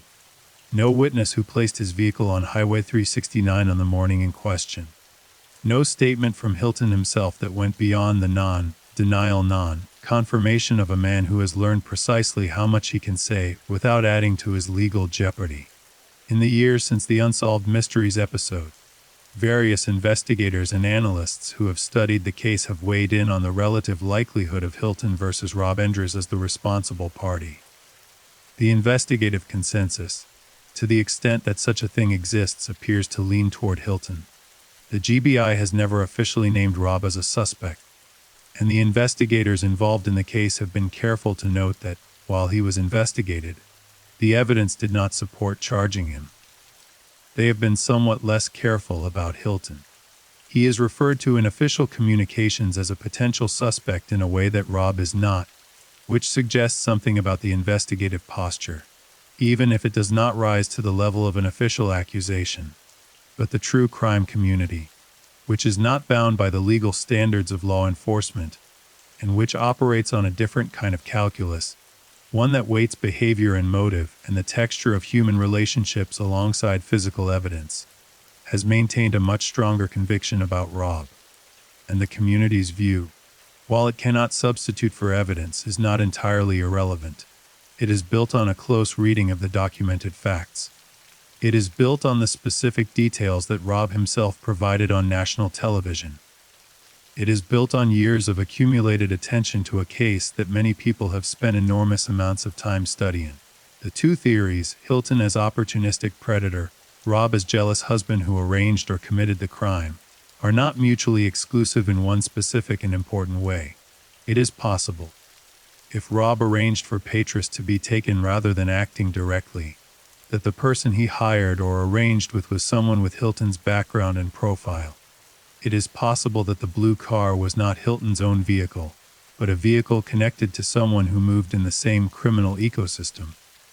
These are speculative constructions, theories built on theories, and they carry no evidential weight.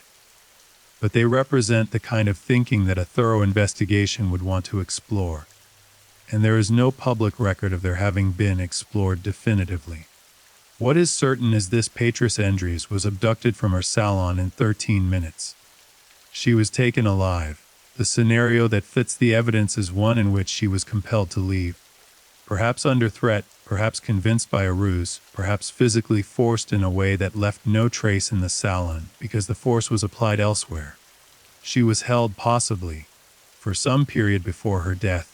This was one of the more disturbing elements of the case that investigators alluded to without fully detailing publicly: the possibility that she was kept alive for a period after her disappearance. And then she was killed, and her body was taken to woods behind Lebanon Baptist Church in Dawson County, and placed or left there in a way that concealed her for nearly 20 months. The missing wedding ring speaks to something specific about this sequence. A ring does not disappear accidentally from skeletal remains. It has to be removed. Someone removed Patras's wedding ring, either at the time of her death or afterward, and kept it or disposed of it separately from her body. The decision to take the ring, whether it was an act of deliberate evidence removal, an act of trophy, keeping of the kind that certain killers engage in, or something else entirely, tells us something about the person who did it. It tells us they were present with her body at a moment when the ring could be removed. It tells us they made a conscious choice to take it. And it tells us that somewhere in the world, that ring still exists or was deliberately destroyed, and that whoever knows which of those things is true has been carrying that knowledge for over 20 years. The public appeal around the ring, the GBI specific and repeated description of it, the two bands soldered together, the Marquis Diamond Center Stone, has not produced a result. No one has come forward. No one has produced the ring or information about it. This silence is itself a data point, though a frustratingly ambiguous one. It could mean the ring was destroyed and therefore cannot be recognized. It could mean the ring is in the possession of someone who has no idea of its significance, sold at some point, passed through hands, sitting in a jewelry box somewhere belonging to a person who received it as a gift without knowing its history. Or it could mean the ring is in the possession of someone who knows exactly what it is and has made a calculated decision to say nothing. The Forsyth County community has marked the anniversary of Patrice's disappearance every year.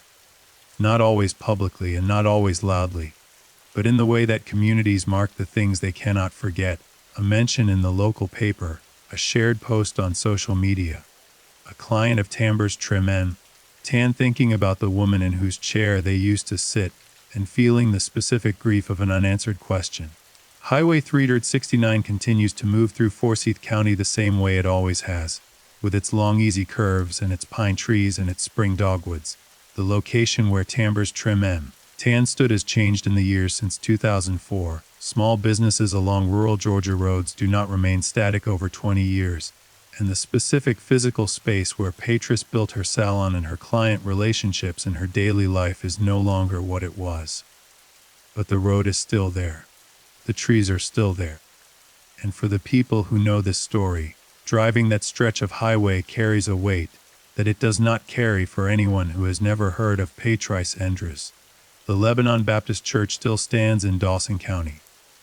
The fellowship hall that the congregation was celebrating when Albert Clark followed the vultures was built and has been in use for many years now. The spot in the woods behind the church, where the rains uncovered what had been hidden, is just a spot in the woods. The forest does not mark its own history, does not carry visible signs of what it witnessed, does not offer any visible acknowledgement of what was left there and what was found. But it is there, and people who know the story know where it is. And Patrice was there alone and concealed and beyond reach for nearly 20 months, while her son waited and hoped and investigators followed dead ends. This is the geography of the case.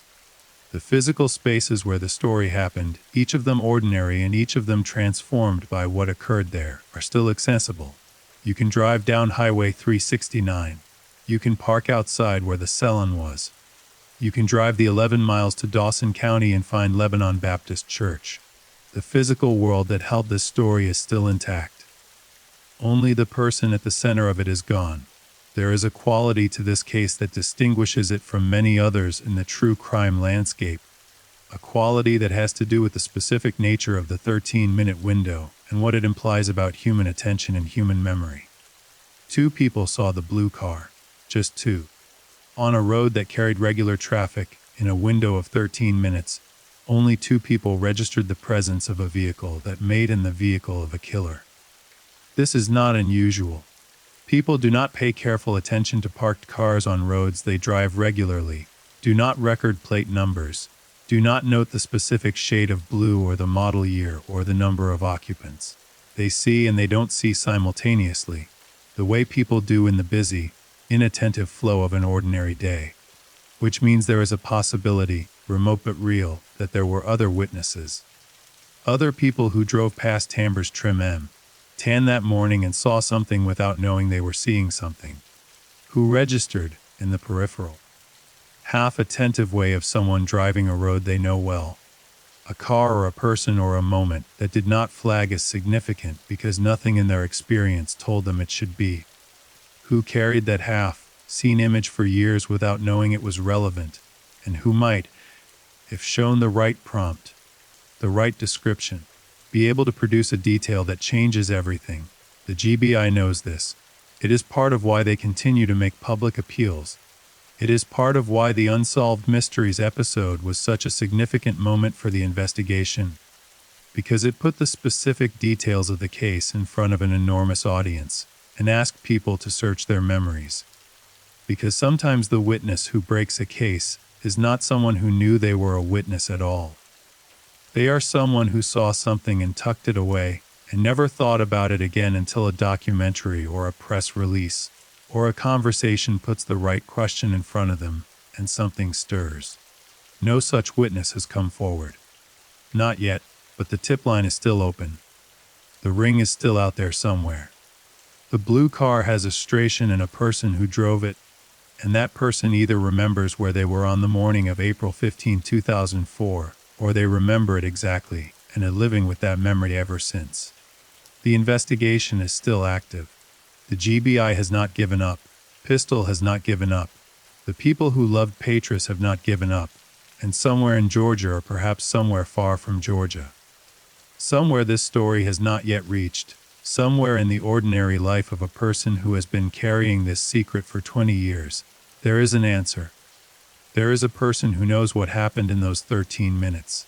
There is someone who was there. Someone who saw. Someone who knows the name of the person in the blue car, or who is the person in the blue car, or who has the ring, or who arranged for Patras to be taken, or who took her themselves. They know. They have known since that mild spring morning in 2004. And the weight of what they know is something they carry every day, in whatever form that weight takes for the specific kind of person who is capable of carrying it. This case is not over. It has never been over. It will not be over until someone talks. And before we get to what investigators believe might still break this case open, before we examine the specific evidence threads that remain live, and the new analytical tools that have been applied to cold cases in the years since Patras disappeared, we need to sit for a moment with something that does not get discussed as often as the suspects and the theories and the forensic details. Something that lives underneath all of that and gives it its emotional weight. We need to talk about what it means to grow up the way Pistol Black grew up. What it means to be a teenager when your mother disappears, and to become an adult in the absence of answers. What it means to carry a case, not as a researcher or an investigator or a true crime enthusiast, but as a son, as the person whose loss this actually is, for over 2 decades. Pistol was a child when Patras built her life in Forsyth County. He was there for the early years of Tambor's Trim 10, when his mother was pouring her energy and her talent into building something that was entirely her own. He watched her work. He understood, in the way that children understand these things, that the salon was important to her, not just as a source of income but as a place where she was fully herself. He saw the clients who became friends. He heard the conversations. He was part of the warm, generous world that Patras built and maintained through the daily acts of her professional and personal life. He was also there for the marriage. He watched the dynamic between his mother and Rob. He felt the tension that was always present in the household, the specific quality of discomfort that comes from living in a space where two people have fundamentally different visions of how the other person should exist.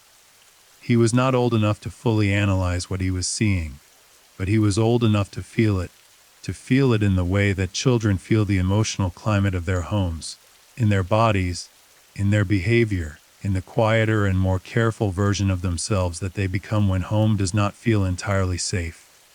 And then one Thursday in April, his mother did not come home from work. And the person who was supposed to be the adult in that situation, the husband, the stepfather, the man who was the other fixed point in the household, changed the locks on the doors. Pistol was left outside. In every sense of the word, what followed was a young man's adulthood conducted in the shadow of an unanswered question that was also the deepest grief of his life. He grew up. He became a man. He carried his mother's memory, and his certainty about what had happened and his frustration at the inability of the legal system to act on that certainty. He spoke publicly when he could. He pushed the case back into public consciousness whenever the opportunity arose. He watched the Unsolved Mysteries episode with its millions of viewers and its flood of tips, and he hoped, the way he had been hoping since he was a teenager, that this time would be the time. Rob Endres's death in October 2023 changed the landscape of the case in a way that is difficult to fully characterize. On one level, it removed the possibility of a confession, the scenario in which Rob, faced with illness or mortality or the simple accumulated weight of decades of knowledge, chose to speak. That possibility is now gone. If Rob knew something, whatever he knew died with him. The locks are locked from the other side now in a way that cannot be undone. On another level, his death freed Pistol from one specific burden. The burden of knowing that the man he believed responsible for his mother's death was alive and free, and in possession of her ashes. Whether those ashes have been returned to Pistol or are simply now in legal limbo, the specific daily reality of Rob being alive and unspeaking is over. But the case is still open, and the answer, if it exists, does not necessarily rest with Rob. It may rest with Gary Hilton, who is alive in a Georgia prison serving multiple life sentences and who has never, as far as the public record shows, been formally confronted with the full weight of the investigative interest in his possible role in Patris's disappearance. It may rest with someone whose name has never appeared in public discussions of the case. It may rest with the person who drove the small blue car. It may rest with someone reading this right now. There is a particular kind of silence that settles over an unsolved case after enough years have passed. It is not the silence of resolution, not the quiet that comes after a verdict is read and a chapter closes. It is something more ambiguous and more difficult to inhabit. It is the silence of a question that has been asked so many times, in so many ways, by so many different people, that it has worn smooth in the asking, like a stone carried in a pocket for years, handled so often that its edges have gone round, and its surface has taken on the warmth of the person carrying it. The Patris Enders case has that quality now. It has been asked about and written about and televised and podcasted and threaded through Reddit discussions and analyzed in amateur investigations of considerable depth and sophistication. It has been the subject of professional journalism and academic interest, and the kind of obsessive community attention that the internet makes possible, and that was unimaginable in 2004, when Patris first disappeared. Every angle has been turned over. Every suspect has been examined from every available direction. Every piece of publicly available evidence has been weighed and reweighed. And still the case is open. Still the answer has not come. This is not, as some people occasionally suggest, a reason to give up. It is not a sign that the truth is inaccessible, or that the passage of time has made resolution impossible. Cold cases are solved. They are solved every year. In jurisdictions across the country and around the world, by the application of new technology to old evidence, by the emergence of witnesses who were silent for years and suddenly speak, by the deathbed confession of someone who has carried a secret until the weight of it became unendurable, by the accidental discovery of physical evidence that no one knew existed. Cases that seemed permanently closed have opened again and produced convictions decades after the crime. The Patris Enders case has specific threads that remain genuinely, concretely live. Not just theoretically live in the way of hope or possibility, but live in the specific sense that they represent real investigative pathways that have not been exhausted. The first of these threads is the wedding ring, two bands soldered together. A Marquise diamond center stone. This is a piece of jewelry with specific, identifiable characteristics. It existed. It was on Patricie's finger. It was part of her daily life. It was visible to her clients and her friends and anyone who interacted with her at close range. And then it was gone. Not dissolved. Not destroyed by time or weather the way soft tissue was destroyed, but physically removed and taken somewhere. The person who took it either still has it, has given it away, has sold it, or has destroyed it. Only one of those outcomes, deliberate destruction, eliminates the ring as a potential evidence source. Every other outcome means the ring still exists somewhere in the physical world. Jewelry moves through the world in specific, traceable ways. It is given as gifts. It passes through estate sales and pawn shops and jewelry dealers and online marketplaces. It sits in boxes and drawers and bank vaults. When it moves from one owner to another, it sometimes leaves a record, a receipt, a transaction, a memory. The GBI's public description of the ring is specific enough that someone who had seen it, handled it, received it, sold it, or bought it could potentially recognize it. The appeal around the ring is one of the most actionable remaining threads in the case precisely because it is concrete. It is a physical object with a description. It is not a vague request for general information. It is a specific ask: if have seen this ring or know where it is, call the tip line. That ask is still valid. It will remain valid until the ring is found or its fate is definitively established. The The second live thread is forensic technology in 2004. The forensic capabilities available to investigators were substantial, but not what they are today. The 2 decades since Patrassy's disappearance have seen remarkable advances in the analysis of biological evidence.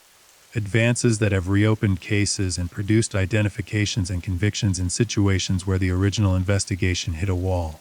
Genetic genealogy. The technique that has become one of the most powerful tools in cold case investigation over the past decade has produced results in cases far older and far more evidence poor than this one. The basic premise of genetic genealogy as an investigative tool is this: a partial DNA profile, the kind that might be recovered from trace biological material, can be compared against consumer genealogy databases to identify relatives of the person who left that material. Those relatives can then be used to build a family tree that eventually narrows to a specific individual. This technique has been used to identify killers whose crimes occurred decades before the technology existed, in cases where the original forensic evidence seemed too degraded or too partial to ever yield a useful result. Whether usable biological evidence was collected from Tambers Trim Tan on the day of Patrassy's disappearance, or from the scene where her remains were found, is not something that has been made fully public. Law enforcement agencies are deliberately careful about what they disclose regarding forensic evidence in active cases, because the details of what evidence exists and in what condition can compromise future prosecutions. The GBI has not confirmed or denied the existence of biological evidence that might be suitable for genetic genealogy analysis. But the history of cold case investigations in the genetic genealogy era suggests that evidence which seemed useless under the analytical standards of 2004 has sometimes yielded results under the standards of 2024. Samples that were collected, documented, and stored, as a matter of professional protocol in the original investigation, have sat in evidence rooms for decades waiting for the technology to catch up to them. The possibility that evidence collected at Tambers Trim Tan or at the scene in Dawson County could yield a DNA profile that genetic genealogy could work with is real. It is not a certainty, but it is a genuine possibility. The third live thread is the simplest one, and in some ways the most reliable. Somebody knows something. 20 years is a long time. People's lives change over the course of 20 years. The allegiances that keep secrets tend to shift. The relationships that bound people to silence, fear, loyalty, complicity, love for someone who has since betrayed or disappointed or died erode. People who were young in 2004 are now middle-aged. People who were middle-aged are now old. The social architecture that surrounded the crime, whatever that architecture looked like, has been rearranged by time in ways that cannot be fully predicted, but that historically have produced information in cases that seemed permanently closed.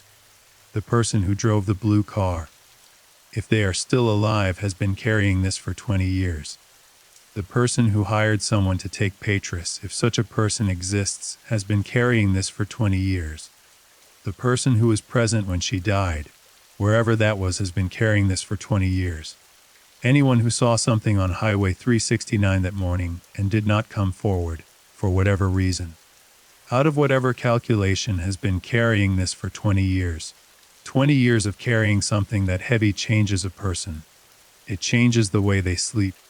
It changes their relationship to ordinary moments of kindness, to the specific cruelty of hearing someone else's mother praised, to the small, ambient reminders that arrive without warning in the course of an ordinary day.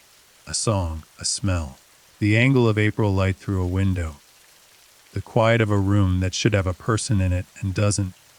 The investigators who work cold cases know that the most valuable moment in a long silent witness's relationship to a crime often comes not when they are actively approached, but when something shifts in their internal world. When a relationship ends or a parent dies or a health scare arrives and suddenly the calculus around silence changes. When the thing that was being protected, a marriage, a family, a reputation, a person, no longer seems worth protecting at the price of continued silence. These moments cannot be predicted or engineered. They arrive when they arrive. But they arrive more often than people expect, in case after case after case, and the role of public awareness, of keeping a case in the public consciousness, of ensuring that the right people can find the tip line when they are finally ready to use it, is not passive. It is active. It is the infrastructure that makes the moment of revelation possible when it comes. The GBI continues to do this work. They continue to make anniversary appeals and maintain the case on their website and respond to tips as they come in. The phone number 09784 and 7 is still active. The See Something Send Something mobile app still accepts anonymous tips. The machinery of official investigation, slower and more careful than the passionate attention of the true crime community, but also more powerful in the specific ways that matter legally, is still turning. And there is something else worth noting about where this case stands in 2024 and beyond. Something that the passage of time and the specific events of recent years have clarified. Rob Andrews is dead. Gary Hilton is in prison. Jeremy Jones is in prison. The primary suspects in the public imagination of this case are either dead or incarcerated, which means that the person who has been responsible for the most fear in this narrative, the fear that whoever did this might still be walking free among the community, might still be a presence in the landscape of Forsyth County, might still be in a position to harm someone, has been somewhat neutralized. If Hilton did this, he is in a Georgia prison and will die there. He is not a threat to anyone outside those walls. If Rob did this, he is gone. If someone else did this, someone unknown, then that person has either left the area, aged out of the pattern of behavior that produced this crime, or is still out there in a way that no one has yet identified. This last possibility is the most uncomfortable one, and investigators have not dismissed it. But the general landscape of threat has changed in the 20 years since Patrice disappeared, and the investigation has changed along with it. What has not changed is the fundamental obligation. The obligation to Patrice herself, to the 38-year-old woman who built a business and loved her son and woke up on an April morning, and went to work and deserved to come home at the end of the day and did not. The obligation to Pistol, who has spent his entire adult life carrying this. The obligation that communities have to the unsolved crimes within them. Not just as a matter of justice for the specific victim, but as a statement about what kind of community they are. About whether the lives of ordinary people are treated as mattering even when the case is hard, even when the years accumulate, even when the yearsy answers have all been exhausted. The people of Forsyth County have not abandoned this obligation. They have not, in the way that communities sometimes do with very old cases, quietly reclassified it as history rather than crime. The anniversary appeals continue. The public attention continues. The formal investigation continues. This is worth saying because it is not always the case. There are crimes that communities quietly forget, victims whose names fade from public consciousness, cases that are functionally abandoned even while nominally remaining open. Patrice's case has not been abandoned. She has not been forgotten. Part of the reason for this is Pistol. His persistent public, decades-long refusal to let his mother's case disappear into the archive of unsolved crimes has been one of the most significant forces keeping it alive. He has spoken every time there was a platform. He has pushed back against every attempt to settle for less than the full truth. He has used whatever visibility was available to him, the Unsolved Mysteries episode most significantly, but also interviews and social media and the simple, stubborn act of continuing to exist as a person who asks about this, to ensure that Patrice remains a name rather than a file number. This is what love looks like when it is denied its ordinary forms of expression. When you cannot visit a grave because there is no grave. When you cannot make peace with a loss because there is no closure. When the grief does not have an end because the story does not have an end. Love becomes insistence. Becomes the refusal to let go. Becomes showing up again and again, in every space where the conversation about this crime can be had, and saying her name, Patrice Andrews. 38 years old, wife and mother, hairdresser. Builder of a business she named after herself. Maker of a space where people felt cared for and seen. A woman who warmed up a lunch she never got to eat, and answered a phone call and spoke in a voice that was shorter than usual, just slightly. Just enough for the person on the other end to notice, and then at 11:37 on a Thursday morning in April was gone. We owe her the truth, not just the people who knew her, though they owe it most. We owe it as people who have sat with this story and let it matter, which is the implicit contract of true crime, that the attention we give is not merely entertainment, but a form of witness. A statement that the life lost was real and the crime committed was wrong, and the answer, however long it takes to arrive, is worth continuing to seek. Let's talk about what else we know. Let's talk about the specific and overlooked details that the most careful analyses of this case have surfaced, the elements that get less attention than the blue car and the wedding ring, but that may, in the fullness of the investigation, turn out to matter just as much. The phone call at 11:35. This detail has been present in the case from the beginning, but has not always received the attention it deserves. A client called Tambers Trem, Tan 11:35 to reschedule an appointment. The call lasted 2 minutes, and the client noticed specifically, concretely, with enough certainty to report it later to investigators, that Patra sounded different. Curt, short. Not her usual warm and conversational self. What does this mean? It could mean nothing more than that Patris was having an off moment. Everyone has them. Everyone answers a phone in a shorter, less warm way when they are distracted or preoccupied or simply not in the mood. This is the most innocent interpretation. But there is another interpretation, and it is one that investigators have considered carefully. The 11:35 call came 8 minutes after the second client left. If someone had arrived at the salon in those 8 minutes, if a car had pulled into the lot, if someone had come through the door, then Patris would have been in the presence of that person when she answered the call. The curtness in her voice, the brevity of the conversation, the sense that she was distracted or pressed. These qualities are consistent with the behavior of someone who is aware they are being watched, who is managing a situation while trying to appear normal to the person on the phone, who is, in the specific, terrible language of what may have been happening, trying not to alarm the caller while something frightening was already in motion. If this interpretation is correct, and it is not the only interpretation, but it is a serious one, then the 13-minute window may not be entirely accurate. The crime may have begun not at 11:37, but at some point in the 8 minutes between 7 and 11:35, when someone arrived and the dynamic of the salon shifted into something dangerous. The 2 minutes of the call, the curt and abbreviated quality of Patris's voice, may have been the final communication she had with the outside world, before whatever happened next reached its conclusion. This possibility changes the texture of the investigation in subtle but meaningful ways. If something was already in motion 11:35, then the scenario of a sudden, impulsive abduction, someone who pulled in on impulse, saw an opportunity, acted within seconds, becomes slightly less plausible. A person capable of driving into a salon parking lot, entering the business, beginning an interaction with the owner, and doing so calmly and quietly enough that Patris could still answer a phone and hold a 2-minute conversation without screaming for help, is a person with a specific quality of self-control, a quality that suggests either familiarity with the situation, someone Patris knew, someone whose presence would not have immediately alarmed her, or a very specific and practiced kind of predatory calm. Gary Hilton had that kind of practiced calm. It was documented in the investigation of the Emerson case. He was capable of presenting as non-threatening, of engaging in ordinary social interaction while managing a violent agenda, of sustaining a performance of normalcy for long enough to accomplish what he came to do.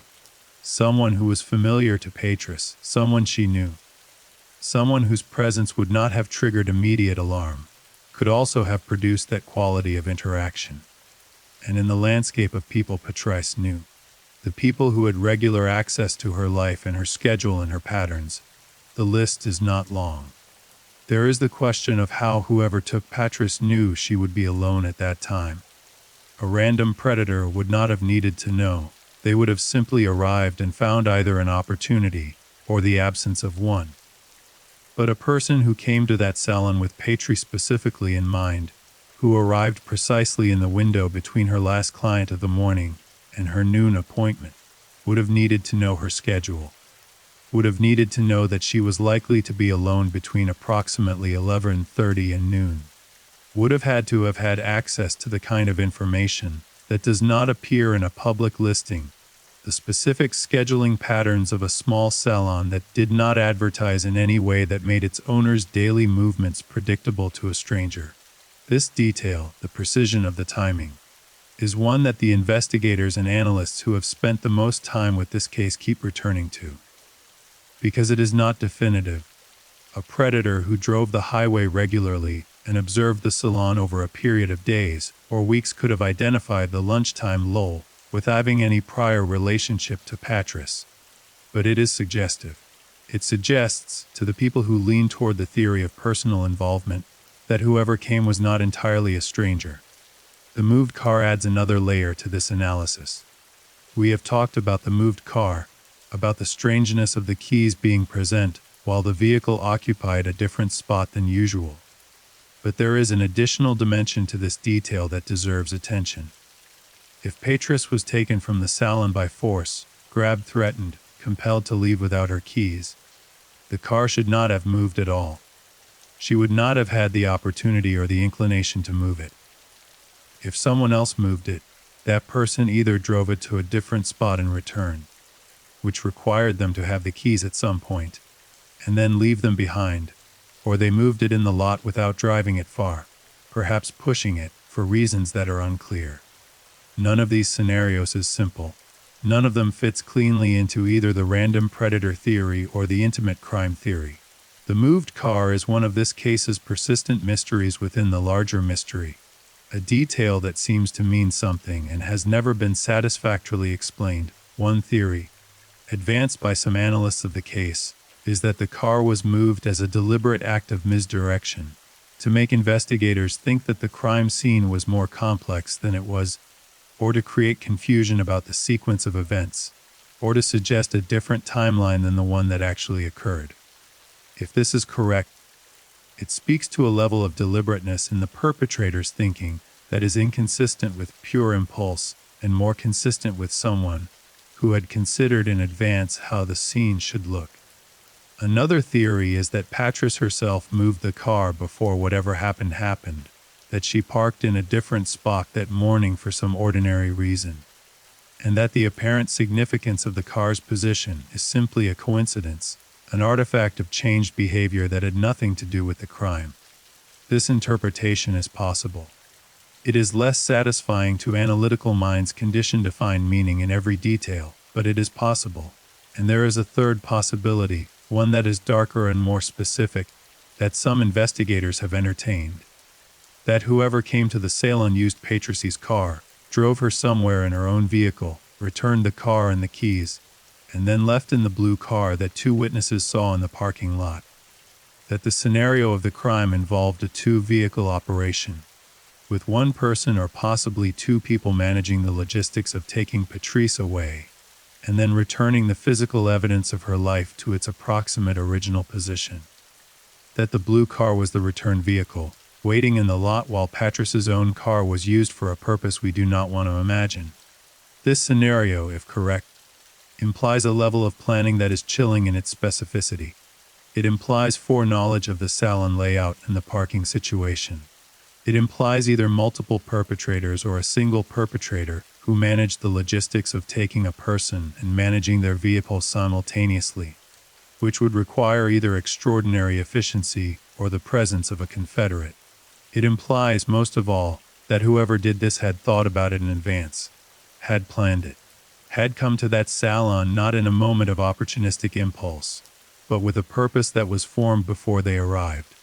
The investigation has never been able to confirm or eliminate this theory. It remains one of the possible shapes that the crime might have taken, sitting alongside the other possible shapes in the space of the unknown. What we know for certain is this. On a Thursday morning in April, the Georgia spring warm and green outside, Patras Endres prepared her salon and served her clients, and ate none of her lunch and answered her last phone call in a voice that was slightly wrong. And then she was gone. And then nearly 20 months later she was found in the woods behind a church in Dawson County, her bones scattered by rain and time, her ring missing, the cause of her death unknown and perhaps unknowable. And then the years passed and the case remained open, and the suspects aged and died and went to prison, And the blue car, stay and ring same mithlak, became a man and carried his grief and his certainty and his love for his mother across 2 decades of ordinary days that were never entirely ordinary because of the thing they were lived inside. There is a moment, and every case has it. Every true crime story contains it somewhere if you look carefully enough, where the facts run out and you are left with the thing underneath them, the thing that the facts are pointing toward, but that no fact can fully contain. The thing that is human and terrible and true in a way that evidence and timelines and forensic analysis cannot entirely capture. In the Patrice Endres case, that thing is this: a woman built a life. She built it carefully and warmly, and with enormous generosity toward the people around her. She built a business and named it after herself, and filled it with her own specific kind of light.